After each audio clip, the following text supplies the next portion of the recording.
Sir ಈ ಕಡೆ ಬನ್ನಿ ಸರ್ ನೀವು ಅಧ್ಯಕ್ಷ ಈ ಕಡೆ ಬನ್ನಿ. 1 ಸೆಕೆಂಡ್ ಮೇಡಮ್ ಹತ್ರ ಬನ್ನಿ.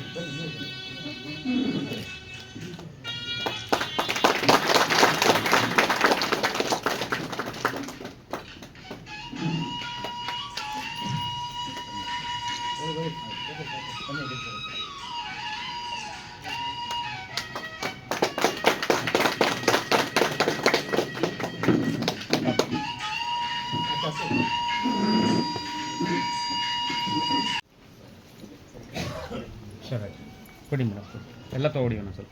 ಸರ್ ಲೆಫ್ಟಿಂಗ್ ಸರ್ ಇಲ್ಲಿ ಬನ್ನಿ ಸರ್. ಮೇಡಮ್ ಒಂದು ನಿಮಿಷ ಸರ್ ನೀವು ಸರ್ ಇದು ಸರ್ ಇಲ್ಲಿ ನೀವು ಬನ್ನಿ, ನೀವು ಆ ಕಡೆ ಬನ್ನಿ ಸರ್, ನೀವು ಆ ಕಡೆ ಬನ್ನಿ ಸರ್, ನೀವು ಹಂಗೆ ಬನ್ನಿ ಸರ್, ಈಗ ಕಾಣ್ತೀರಿ. ಹಾಂ ಸ್ವಲ್ಪ ಹಿಂದೆ ಹಾಂ ಅಷ್ಟೇ ಹಾಗೆ ನಿಂತ್ಕೊಂಡು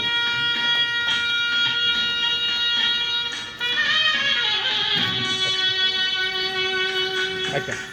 ಹಾಗೆಯೇ ಈ ಒಂದು ಕಾರ್ಯಕ್ರಮದಲ್ಲಿ ಅಭಿನಂದಕರು ಆದ ಗಿರೀಶ್ ಮತ್ತು ಮುಕುಂದರಾವ್ ರವರೇ ಮತ್ತು ವೇದಿಕೆ ಮೇಲೆ ಉಪಸ್ಥಿತರಿರುವ ಎಲ್ಲ ಗಣ್ಯರೇ ಮತ್ತು ವೇದಿಕೆ ಮುಂಭಾಗ ಇರುವ ಎಲ್ಲ ನನ್ನ ನೆಚ್ಚಿನ ಸ್ನೇಹಿತರೆ, ಮಾಧ್ಯಮ ಮಿತ್ರರು, ಈ ದಿನ ಮೊದಲನೇದಾಗಿ ಮುದ್ರಣಾ ರಂಗದ ಪಿತಾಮಹ ಜೋನ್ಸ್ ಗುಟೆನ್ಬರ್ಗ್ ರವರ ಸವಿ ನೆನಪಿನಲ್ಲಿ ಒಂದು ಮುದ್ರಣಕಾರರ ದಿನಾಂಕವನ್ನು ಆಚರಿಸಿದ್ದು.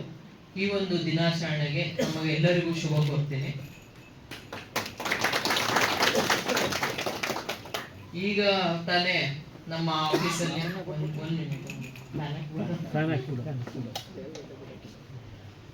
ಈಗ ತಾನೇ ನಮ್ದು ಆಫೀಸಲ್ಲಿ ಮಾತಾಡ್ಬೇಕಾದ್ರೆ ಹೇಳ್ತಾ ಇದ್ದೆ, ಒಂದು ಪ್ರಿಂಟಿಂಗ್ ಪ್ರೆಸ್ ಅವ್ರದ್ದು ಕರೆದು ಒಂದು ಮೀಟಿಂಗ್ ಮಾಡ್ಬೇಕಂತ ಹೇಳಿ ಆಲ್ DSPsಗೆ ಅಸೈನ್ ಮಾಡಿದ್ದೆ. ಯಾಕಂದ್ರೆ ಹೆಂಗೆ ಈ ಸಿನಿಮಾ ಅಲ್ಲಿ ಎಲ್ಲರೂ ಎಫರ್ಟ್ಸ್ ಮಾಡ್ತಾರೆ, ಹೀರೋ ಹೀರೋಯಿನ್ ಮಾತ್ರ ಕಾಣಿಸ್ತಾರೆ. ಅದೇ ತರನೇ ಇದೊಂದು ಹೀರೋ ಹೀರೋಯಿನ್ ವಿಲನ್ ಆ ತರ ಕ್ಯಾರೆಕ್ಟರ್ಸ್ ಮಾತ್ರ ಕಾಣಿಸ್ತಾರೆ, ಬಟ್ ಹಿಂದೆ ಕೆಲಸ ಮಾಡೋದಿದೆಯಲ್ಲ ಅದು ತುಂಬಾ ಶ್ರಮ ಇರುತ್ತೆ. ಸೇಮ್ ಹಾಗೇನೆ ಒಂದು ಬುಕ್ಸ್ಗಾಗ್ಲಿ, ಒಂದು ಮದುವೆ ಒಂದು ಆಗ್ಬೇಕಾದ್ರೆ ನಾವು ಎಲ್ರಿಗೂ ಇನ್ವಿಟೇಷನ್ ಕೊಡ್ತೀವಿ.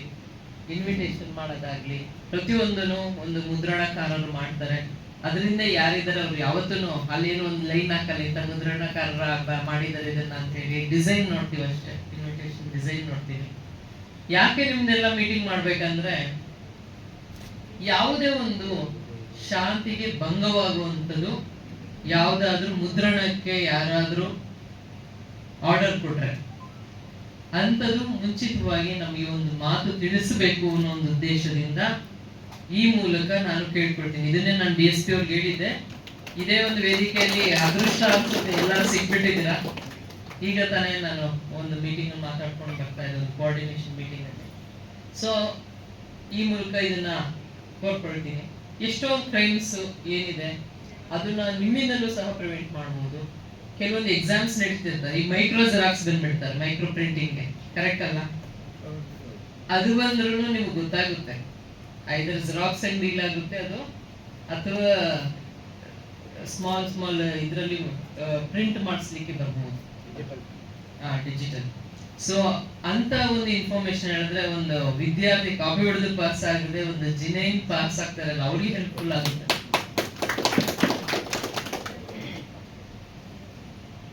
ಒಂದು ಕಾನೂನು ಸುವ್ಯವಸ್ಥೆ ಒಂದು ವಿಚಾರವಾಗಿ ಯಾವುದೇ ಒಂದು ಪ್ರೊವೋಕೇಟಿವ್ ಆಗಿ ಇರುವಂತದ್ದು ಒಂದು ಮುದ್ರಣಕ್ಕೆ ಯಾರಾದ್ರೂ ನಿಮ್ನ ಅಪ್ರೋಚ್ ಮಾಡಿದ್ರೆ ಅಂತವ್ರದ್ದು, ಯಾಕಂದ್ರೆ ನಿಮಗೆ ಮುದ್ರಣಕಾರರಿಗೆ ನಿಮ್ಗೆ ಕೊಟ್ಟಾಗ ಅವರು ಮಾಹಿತಿ ಕೊಟ್ಟಿರ್ತಾರೆ ಇದನ್ನ ಪ್ರಿಂಟ್ ಮಾಡ್ಬೇಕಂತ, ಅವ್ರದ್ದು ಫೋನ್ ನಂಬರ್ ಇರುತ್ತೆ, ಪರ್ಸನ್ ಯಾರಂತ ಗೊತ್ತಾಗಿರುತ್ತೆ ನಿಮಗೆ. ನೀವು ಸುಮ್ಮನೆ ನಿಮ್ದು ಏನೋ ಕೊಟ್ಟಿದಾರಲ್ಲ ಅಂತ ಪ್ರಿಂಟ್ ಹಾಕಿ ಕೊಟ್ರೆ ಅದರಿಂದ ಯಾವುದೋ ಒಂದು ಅನಾಹುತ ಆಗೋದು ನೀವು ಮುಂಚಿತವಾಗಿ ನಮ್ಗೆ ತಿಳಿಸಿದ್ರೆ ಅದು ತಪ್ಪುತ್ತೆ. ದಯವಿಟ್ಟು ಇನ್ ಮುಂದೆ ಒಂದು ಈಗ ಇವತ್ತು ಏನು ಆಫೀಸರ್ಸ್ ಕೋಆರ್ಡಿನೇಷನ್ ಮೀಟಿಂಗ್ ಮಾಡಿದ್ವಿ, ಇದರಲ್ಲಿ ಯಾರ್ಯಾರ ಜೊತೆಯಲ್ಲಿ ಇಂಪಾರ್ಟೆಂಟ್, ಯಾರ್ಯಾರ ಜೊತೆ ಕೋಆರ್ಡಿನೇಷನ್ ಮಾಡಬೇಕು, ಯಾರ್ಯಾರ ಜೊತೆ ಮಾತಾಡಬೇಕು, ಹಿಂಗೆ ಅಪ್ರೋಚ್ ಆಗಬೇಕು ಜನಗಳಿಗೆ, ಅದ್ರ ಬಗ್ಗೆ ಒಂದು ಮೀಟಿಂಗ್ ಮಾಡುತ್ತೆ ಅಧಿಕಾರಿಗಳೊಂದಿಗೆ. ಸೊ ನಿಮ್ಮನ್ನು ಕರೀತಾರೆ, ದಯವಿಟ್ಟು ನೀವೆಲ್ಲ ಸಹಕರಿಸಬೇಕು ಅಂತ ಈ ಒಂದು ವೇದಿಕೆಯಲ್ಲಿ ಒಂದು ಆಪರ್ಚುನಿಟಿ ಸಿಕ್ಕಿದೆ ನಿಮ್ಮ ಹತ್ರ ಮಾತಾಡ್ಲಿಕ್ಕೆ. ಸೊ ಹಾಗಾಗಿ ಇದನ್ನ ಕೇಳ್ಕೊಳ್ತಾ ಇದ್ದೀನಿ. ನಿಮ್ಮ ಎಲ್ಲರೂ ಉದ್ಯೋಗನೂ ಸಹ all professionals all noble profession, unless ನಾವು ಅದನ್ನ ರೆಸ್ಪೆಕ್ಟ್ ಮಾಡಬೇಕು. ನಾವು ಏನು ಮಾಡ್ತಾ ಇದ್ದೀವಿ, ನನ್ನ ಉದ್ದೇಶದಲ್ಲಿ ಏನಂದ್ರೆ ಯಾವುದು ಕೆಲಸನೂ ಕಮ್ಮಿ ಇಲ್ಲ, ಯಾವುದು ಜಾಸ್ತಿ ಇಲ್ಲ. ನಮ್ಮ ಹುದ್ದೆನ ನಾವು ಗೌರವಿಸೋದು ಅದು ದೊಡ್ಡ ವಿಚಾರ. ಗೌರವಿಸ್ಬೇಕು, ಪ್ರತಿಯೊಬ್ಬರೂ ಗೌರವಿಸ್ಬೇಕು. ಕಾನ್ಸ್ಟೇಬಲ್ಗೆ ಅವ್ರದ್ದು ಹುದ್ದೆ ಜಾಸ್ತಿ, ಯಾಕಂದ್ರೆ ಅವರು ಎಫರ್ಟ್ಸ್ ಮಾಡೇ ಸೇರಿರ್ತಾರೆ, ಏನು ಸುಲಭವಾಗಿ ಏನು ಸೇರಿರಲ್ಲ. ಸಬ್ ಇನ್ಸ್ಪೆಕ್ಟರ್ಗೆ ಅವ್ರದ್ದೇ ಹುದ್ದೆ ಜಾಸ್ತಿ, ಯಾಕಂದ್ರೆ ಅವರು ಎಫರ್ಟ್ಸ್ ಮಾಡೇ ಸೇರಿರ್ತಾರೆ. ಐ ಪಿ ಎಸ್ ಅವರಿಗೆ ನಮ್ಮ ಹುದ್ದೆನೇ ಜಾಸ್ತಿ. ಸೊ ಪ್ರತಿಯೊಂದು ಹುದ್ದೆನೂ ಜಾಸ್ತಿ ಆಯ್ತು. ಇವತ್ತು ಬೆಳಗ್ಗೆ ಇದರಿಂದ ಮುನ್ಸಿಪಲ್ ಇಂದ ಇದು ಕಸ ಅಧ್ಯಕ್ಷರು ಕರ್ನಾಟಕ ಸಂಘ, ಇವ್ರನ್ನೂ ಕೂಡ ನಾನು ಸ್ವಾಗತಿಸ್ತಾ ಇದ್ದೀನಿ. ಮತ್ತೆ ನಮ್ಮ ಈ ಕಾರ್ಯಕ್ರಮಕ್ಕೆ ಅಭಿನಂದರಾಗಿ ಆಗಮಿಸಿದಂಥ ಗಿರೀಶ್ ಅವರು ಮತ್ತೆ ಮುಕುಂದರವರು ಅವ್ರನ್ನೂ ಕೂಡ ನಾನು ಸ್ವಾಗತಿಸ್ತಾ ಇದ್ದೀನಿ. ಈಗ ಕಾರ್ಯಕ್ರಮದ ಪ್ರಾರಂಭದಲ್ಲಿ ಪ್ರಾರ್ಥನೆಯೊಂದಿಗೆ ಪ್ರಾರಂಭಿಸೋಣ. ನಮ್ಮ ಶ್ರೀಮತಿ ಲಕ್ಷ್ಮಿ ಅವರು ಮತ್ತೆ ಸೌಮ್ಯ ಅವರು ಪ್ರಾರ್ಥನೆಯನ್ನು ನೆರವೇರಿಸ್ಕೊಡ್ಬೇಕು ಅಂತ ಕೇಳ್ಕೊತಾ ಇದ್ದೀನಿ.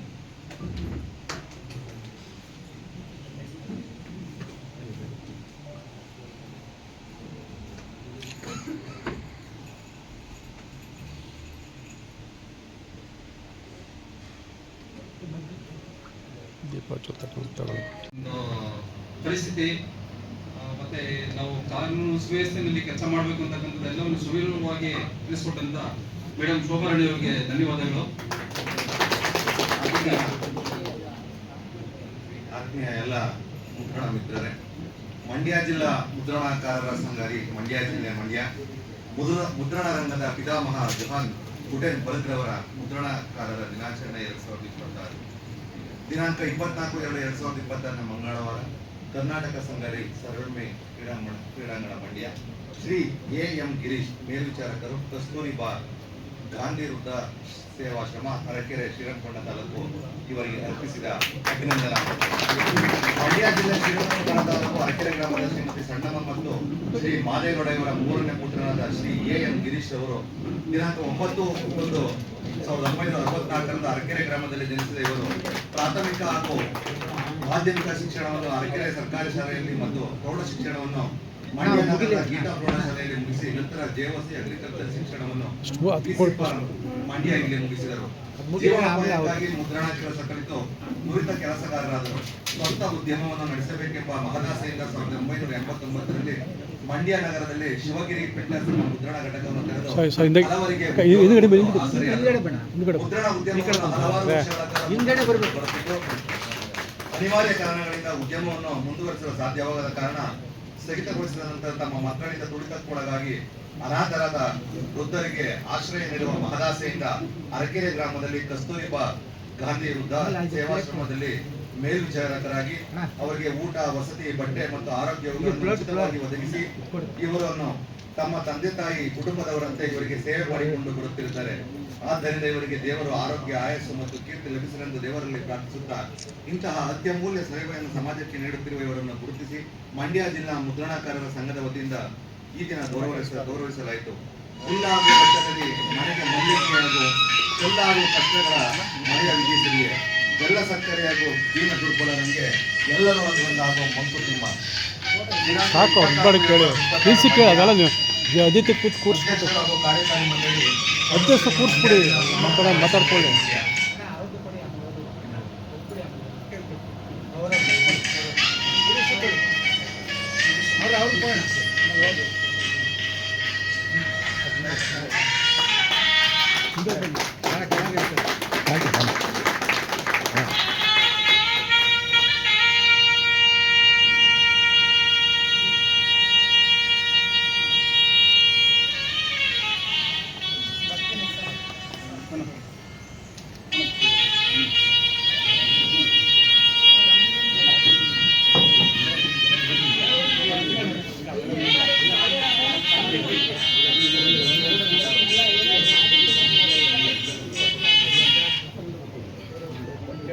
ಶ್ರೀ ಜೆ.ಎಂ. ಮುಕುಂದರಾವ್ ಚಾಮರಾಜನಗರ ಜಿಲ್ಲೆ ಜ್ಯೋತಿಗೌಡನಪುರದ ಶ್ರೀಮತಿ ಪದ್ಮಾವತಮ್ಮ ಮತ್ತು ಶ್ರೀ ನರಸಿಂಹರಾವ್ ಅವರ ದ್ವಿತೀಯ ಪುತ್ರರಾಗಿ ದಿನಾಂಕ 12/8/1964ರಲ್ಲಿ ಜನಿಸಿದವರು. ಶಿಕ್ಷಣ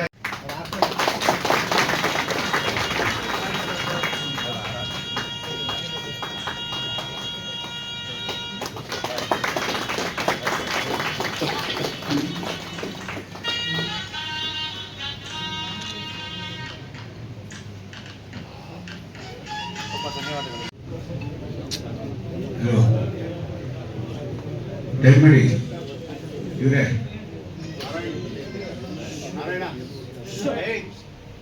ಕೂತ್ಕೊಳ್ಳಿ ದಯವಿಟ್ಟು. ನಾರಾಯಣ ಹಿರಿಯ ಮುದ್ರಕರು, ಬೈಂಡರು ನಾರಾಯಣ, ನೀನೇ ಗಲಾಟೆ ಮಾಡ್ಬಿಟ್ರೆ ಹೆಂಗೆ? ಮಂಡ್ಯ ಜಿಲ್ಲಾ ಮುದ್ರಣಕಾರರ ಸಂಘದ ವತಿಯಿಂದ ಇವತ್ತು ಮುದ್ರಣಕಾರರ ದಿನಾಚರಣೆ ಮುದ್ರಣ ರಂಗದ ಪಿತಾಮಹ ಜೋನ್ಸ್ ಗುಟೆನ್ಬರ್ಗ್ ಅವರ ಸವಿನೆನಪಿನಲ್ಲಿ ಈ ಒಂದು ಕಾರ್ಯಕ್ರಮವನ್ನು ಆಯೋಜಿಸಿರ್ತಕ್ಕಂಥದ್ದು ತುಂಬ ಅರ್ಥಪೂರ್ಣವಾದದ್ದು. ನನಗೂ ಮುದ್ರಣಕ್ಕೂ ಒಂದು 50-60 ವರ್ಷದಿಂದ ನೆಂಟು, 70 ವರ್ಷ ಅಂತ ಕಾಣಿಸುತ್ತೆ.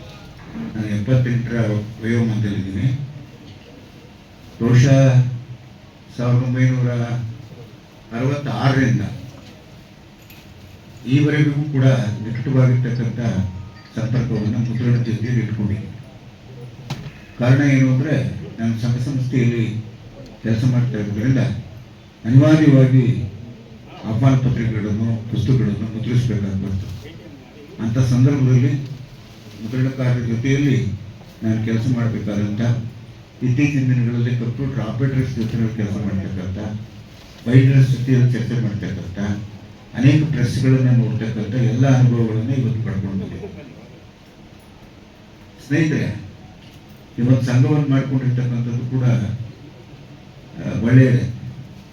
ನಾನು ಯಾವಾಗಲೂ ಕೂಡ ಸಂಘಶಕ್ತಿಯ ಬಗ್ಗೆ ಬಹಳ ವಿಶ್ವಾಸ ಇಟ್ಕೊಂಡಿರ್ತಕ್ಕಂಥ, ಇಂಡಿವಿಜುವಲ್ ಇರ್ತಕ್ಕಂಥದ್ದು ಇದೆಯಲ್ಲ, ಅವನೆಷ್ಟೇ ಪ್ರತಿಭಾ ಸಂಪನ್ನ ಆಗಿದ್ರು ಕೂಡ ಅದು ವೈಯಕ್ತಿಕ ನೆಲೆಯೊಳಗೆ ನಿಂತು. ಆದರೆ ಸಂಘಶಕ್ತಿ ಇದೆಯಲ್ಲ, ಆ ಸಂಘಶಕ್ತಿ ಅಪಾರವಾದದ್ದನ್ನು ಸಾಧಿಸಿಕೊಡ್ತದೆ. ಅದರಿಂದ ವ್ಯಕ್ತಿಗತವಾದಂಥ ಸಾಧನೆಗಿಂತ ಸಂಘದ ಮೂಲಕ ಸಾಧಿಸುವಂಥ, ಸಮೂಹದ ಮೂಲಕ ಸಾಧಿಸ್ತಕ್ಕಂಥ, ಸಾಮೂಹಿಕವಾಗಿ ಸಾಧಿಸ್ತಕ್ಕಂಥದ್ದು ಯಾವತ್ತೂ ಮಹತ್ವಪೂರ್ಣವಾಗಿರ್ತದೆ ಅಂತ ಅಂದ್ಕೊಂಡಿರ್ತಕ್ಕಂಥ. ಅದರಿಂದ ಇವತ್ತು ನಿಮ್ಮ ಸಮಸ್ಯೆಗಳನ್ನು ಪ್ರತಿಯೊಂದು ರಂಗದಲ್ಲೂ ಕೂಡ ಒಂದು ವಿಷಯ ಇದ್ದ ಕೂಡಲೇ ಅಲ್ಲಿ ಪರ ಮತ್ತು ವಿರೋಧ, ಮತ್ತು ಅಲ್ಲಿ ಔನ್ನತ್ಯ ಮತ್ತು ಬೀಳುವಿಕೆ ಇವೆಲ್ಲ ಸಾಮಾನ್ಯ. ಮತ್ತು ಕಾಲದಿಂದ ಕಾಲಕ್ಕೆ ಬದಲಾವಣೆ ಹೊಂದ್ತಾ ಹೋಗ್ತದೆ.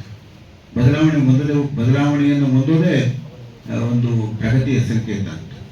ಬದಲಾವಣೆ ಇಲ್ಲದೆ ಹೋದರೆ ಅದೆಲ್ಲ ಸತ್ತೋಗ್ಬಿಡ್ತದೆ.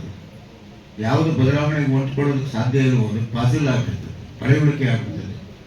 ಇವತ್ತು ಮನುಷ್ಯನ ಬೆಳವಣಿಗೆ ಇದೆಯಲ್ಲ, ಮತ್ತು ಪ್ರಾಣಿಗಳ ಬೆಳವಣಿಗೆ ಇದೆಯಲ್ಲ, ಅದೆಲ್ಲ ನೋಡ್ಕೊಂಡು ಬಂದಿದ್ದೀವಿ. ಯಾವುದು ಹೊಂದಿಕೆ ಆಗಲಿಲ್ಲೋ, ಪ್ರಕೃತಿ ಜೊತೆಯಲ್ಲಿ ಯಾವುದು ಹೊಂದ್ಕೊಳ್ಳೋದಕ್ಕೆ ಸಾಧ್ಯ ಆಗೋದಿಲ್ವೋ ಅದು ಬೇಗ ನಾಶ ಆಗ್ತದೆ ಅಂತ. ಅದರಿಂದ ಬದಲಾವಣೆ ಅನ್ನುವಂಥದ್ದು ಯಾವಾಗಲೂ ಕೂಡ ಪ್ರಗತಿಯ ಒಂದು ಸಂಕೇತ.